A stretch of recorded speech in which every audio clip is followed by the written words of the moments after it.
Welcome to అరుదైన కథలు. Hi పిల్లలు, ఇవాళ కొత్త కథ చెప్పుకుందామా? అనగనగా ఒక అడవిలో ఓ పొగరుబోతు దోమ ఉండేది. దానికి ఒళ్ళంతా అహంకారమే, అసలు ఎవరి మాట వినేది కాదు.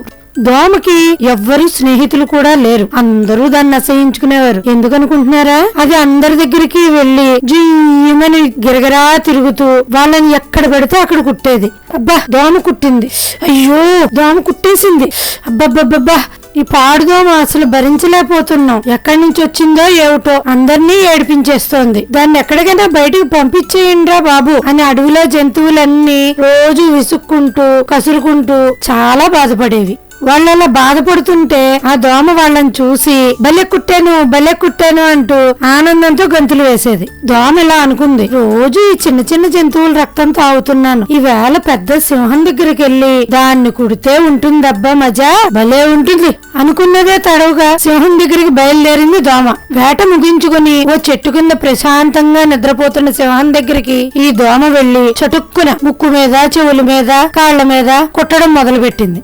ఏయ్ దోమ, ఏంటది విసిగిస్తున్నావు? నీ పని నువ్వు చేసుకో, నన్ను పడుకోని వెళ్ళా అంది సింహం. అయినా దోమ ఏమీ వినిపించనట్టుగా సింహాన్ని కుడుతూనే ఉంది. సింహానికి బాగా కోపం వస్తోంది. ఎలాగైనా సరే ఈ దోమను చంపాలని గట్టిగా పంజా విసిరింది. అంతే, దోమ దొరకలేదు సరికదా, తన పంజా దెబ్బ తన ముఖానికే తగిలి గోళ్లు గీరిగిపోయి చాలా ఇబ్బంది పడింది.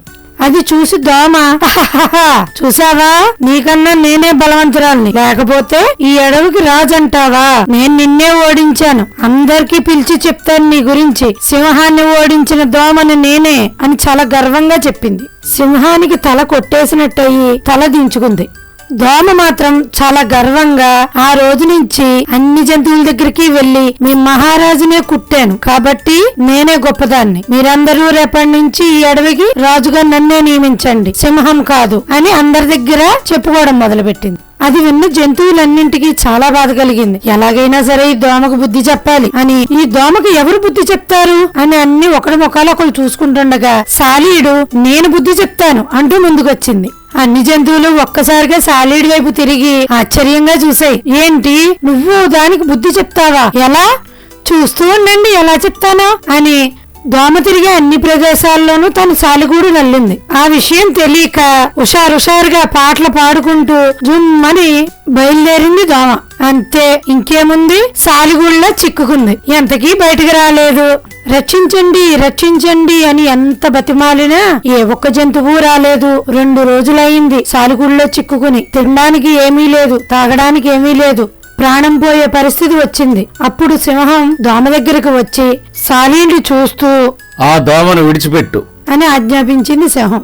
అప్పుడు దోమ, మహారాజా, ఇంకెప్పుడు ఏ జంతువుని ఇబ్బంది పెట్టను, ఈ అడవిని వదిలి దూరంగా వెళ్లిపోతాను. అప్పుడు సింహం, నువ్వెక్కడికి వెళ్లాల్సిన పని లేదు, ఈ అడవిలోనే ఉండొచ్చు. కానీ ఒకటి గుర్తుపెట్టుకో, అహంకారం అన్ని వేళలా పనికిరాదు, పొగరబోతుగా ఉంటే ఎవరు ఆదరించరు అంది సింహం. కథ అర్థమైందా పిల్లలు? కాబట్టి మనం ఎవరిని ఇబ్బంది పెట్టకుండా అందరితో కలిసిమెలిసి బతకాలి. ఇలాంటి ఎన్నో అరుదైన అద్భుతమైన కథల కోసం please like, share and subscribe అరుదైన కథలు ఛానల్. అలాగే మా వీడియోని మీ ఫ్రెండ్స్ కి షేర్ చేయడం మర్చిపోవద్దు.